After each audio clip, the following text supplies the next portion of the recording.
আসসালামু আলাইকুম viewers, welcome to আসমারিফস recipe. নতুন আরেকটা ভিডিও নিয়ে চলে আসলাম। তৈরি করে দেখাবো চাইনিজ রেস্টুরেন্ট স্টাইলের চিকেন চাউমিন। এই চাউমিন তো মোটামুটি সবার কাছে খুবই পছন্দের। রেসিপিটা জানা থাকলে বাসায় ঝটপট বানিয়ে খাওয়া যায়। তো সবার প্রথমে আমি এখানে 1 কাপ পরিমাণ হাড় ছাড়া মুরগির গোশত নিয়ে নিয়েছি। এগুলোতে আমি পরিমাণ মতো লবণ দিয়ে দিব। লবণটা একটু বুঝে দিতে হবে, কারণ কয়েক রকম সস ব্যবহার করব, সেগুলোর মধ্যে যথেষ্ট লবণ থাকে তাই। কথা বলতে বলতে আধা চা চামচ করে লাল মরিচের গুঁড়ো, কালো গোলমরিচের গুঁড়ো, আদা ও রসুন বাটা দিয়ে দিলাম। 1 চা চামচ করে দিয়ে দিচ্ছি ওয়েস্টার সস, সয়া সস। 1 চা চামচ দিয়ে দিলাম কর্নফ্লাওয়ার। এখন সব কিছু একসাথে ভালোভাবে মিশিয়ে একটা সাইডে এটাকে রেখে দিব ম্যারিনেট হওয়ার জন্য।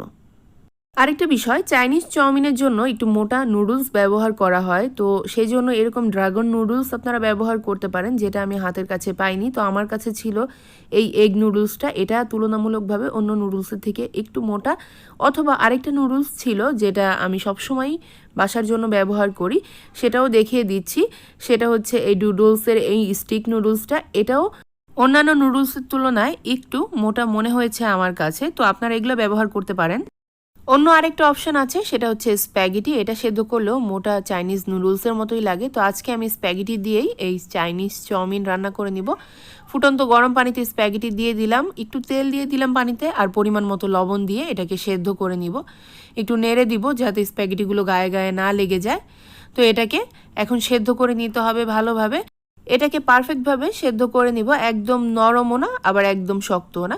ভেতরটা পুরোপুরি সেদ্ধ হয়ে গেলে, দেখুন হাত দিয়ে যখন ভেঙে দেখব ভেতরটা পুরোপুরি সেদ্ধ হয়ে গেছে, তখনই আমি এটাকে ছেঁকে নিব।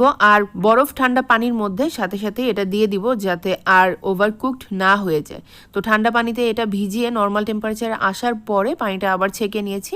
সামান্য একটু তেল মেখে নিব যাতে এগুলো আর স্টিকি না হয়ে যায়, ঝরঝরে থাকে। তো এভাবে এটা রেখে দিয়ে আমি এখন রান্নার প্রসেসিংয়ে চলে যাচ্ছি। এখানে আমি চাইনিজ পাতা নিয়ে নিয়েছি। এটার উপরের অংশটা আমি একটু বড় বড় টুকরো করে কেটে নিব, আর স্টিমের অংশটা একটু কুচি কুচি করে কেটে নিব। এই স্টিমের অংশটা একটু ক্রাঞ্চি থাকে, এটা আমি যে সবজিগুলো হতে একটু বেশি সময় লাগে সেগুলোর সাথে দিয়ে দিব, আর লিফের অংশটা পরে দিব।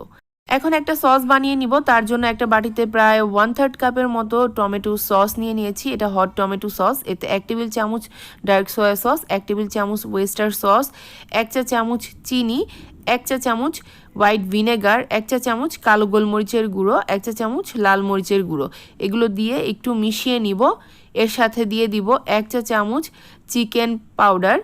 এটা অপশনাল, তবে থাকলে দিয়ে দিতে পারেন, কারণ চাইনিজ রান্নায় তারা এগুলো ব্যবহার করে, টেস্টটা কিন্তু খুব ভালো আসে। 1 চা চামচ কর্নফ্লাওয়ার আর 1 টেবিল চামচ পানি দিয়ে সব একসাথে ভালোভাবে মিশিয়ে সসটা আমি রেডি করে নিলাম। তো এটাকে এবার একপাশে রেখে মূল রান্নায় চলে যাব। তার জন্য একটা প্যান গরম করে নিয়েছি। এতে প্রায় 3-4 টেবিল চামচের মতো সয়াবিন তেল দিয়ে দিলাম। তেলটা গরম হয়ে যাওয়ার পরে এতে 1 টেবিল চামচ রসুন কুচি, 1 চা চামচ আদা কুচি দিয়ে একটু ভেজে নিব। সুন্দর একটা ঘ্রাণ বের হয়ে আসলে এতে ম্যারিনেট করে রাখা চিকেনের পিসগুলো দিয়ে দিব। চিকেনটাকে একটু ভেজে নিব। এখানে আমি চিকেন ম্যারিনেশনের সময় একটু কর্নফ্লাওয়ার ব্যবহার করেছিলাম, আর যার কারণে এই মশলার কোটিংটা চিকেনের উপরে কিন্তু সুন্দরভাবে লেগে থাকবে ভাজার পরেও। তো চিকেনটাকে পুরোপুরি সেদ্ধ হওয়া পর্যন্ত আমি ভেজে নিয়েছি। এখন এতে দিয়ে দিলাম আধা কাপ পরিমাণ ফুলকপি। এটাকে আমি 2 মিনিটের জন্য একটু সেদ্ধ করে নিয়েছি।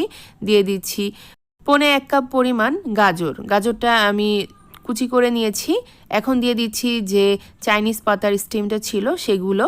একটু সতে করে নিব। আমি কোনো সবজি কিন্তু খুব বেশি ভাজছি না, জাস্ট একটু সতে করে নিয়ে দিয়ে দিচ্ছি। এতে আধা কাপ পরিমাণ ক্যাপসিকামও আমি দিয়ে দিয়েছি। এখন দিয়ে দিব চাইনিজ লিফ আর বাঁধাকপি। এগুলো একদম লাস্টে ব্যবহার করছি। বাঁধাকপিটা আরেকটু মোটা করে দেওয়া যেত, কিন্তু আমি আসলে ভুলে একদম কুচি করে ফেলেছি। তো যাই হোক, সব কিছু একটু মিলিয়ে নিয়ে সামান্য একটু লবণ দিয়ে দিলাম সবজির পরিমাণ অনুযায়ী। খুব বেশি আমি আর ভাজবো না, 1 মিনিটের মতো একটু নাড়াচাড়া করে এতে আমি সেদ্ধ করে রাখা সেই নুডলস দিয়ে দিলাম। দিয়ে দিব সসের মিশ্রণটা। এবার সব কিছু জাস্ট মিলিয়ে নেওয়ার পালা। আমাদের সব কিছুই দেওয়া হয়ে গেছে। এখন খুব ভালোভাবে এগুলোকে উপর নিচ করে আমি মিলিয়ে নিব। আমি এখানে আমার পছন্দ মতো এবং হাতের কাছে যেই সবজিগুলো ছিল সেগুলো দিয়ে চাইনিজ চাউমিন করে নিলাম। তবে আপনারা কিন্তু এই সবজিতে পরিবর্তনও আনতে পারেন, আপনাদের টেস্ট অনুযায়ী কম বেশি করেও দিতে পারেন। তো আমাদের চাউমিন কিন্তু রেডি, এবার এটাকে আমি সার্ভ করে নিব। আশা করি আমার আজকের এই ভিডিওটি আপনাদের ভালো লেগেছে। ভালো লাগলে অবশ্যই লাইক, কমেন্ট ও শেয়ার করতে ভুলবেন না ফ্যামিলি ও ফ্রেন্ডসদের সাথে। সাবস্ক্রাইব বাটনে ক্লিক করে আমার ইউটিউব চ্যানেলটাকে সাবস্ক্রাইব করতে ও ফেসবুক পেজটাকে ফলো করতে একদম ভুলবেন না। নতুন ভিডিও নিয়ে আবার দেখাবো ইনশাআল্লাহ। সকলের সুস্থতা কামনা করছি, সবাই ভালো থাকবেন। আল্লাহ হাফেজ।